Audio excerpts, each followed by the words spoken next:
বলবেন আপনি ওকে মারবেন, ওকে মারেন, দেখবেন ও বলবেন আমাকে মারেন। আপনি আমাকে মারবেন, পঞ্চায়েত ডাকাবেন, লোকজনটাকে আমাকে পিটাবেন, পিটান, কোনো সমস্যা না, আমি ওকে ভাগ্নি রাখবো না। ভাই আমি একটা কথা বলি, আপনি তো অনেক বুজুর্গ মানুষ, লজ্জা অনেক কিছু বলতে পারতেছেন, কিন্তু একটা ঘটনা তো আছে তাই না? আপনি এমনটা করেন না। সালাম শিকদার তোমার বাবা না?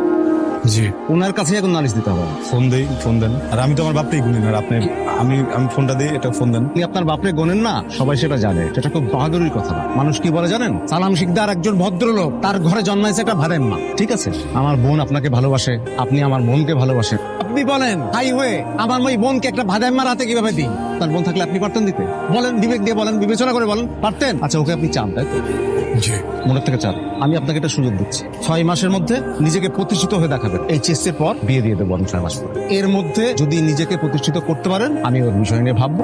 টাকা নাই, ব্যবসা মন্দ চলতেছে। টাকার জন্য আসি নাই, জীবন মন্দা চলতেছে। তাহলে কিসের জন্য আসছে? ব্যবসা খারাপ করে তো মানে ভাবতেছি আমাকে ব্যবসায় বলবো। ডেকোরেটরের ব্যবসা নাকি তোর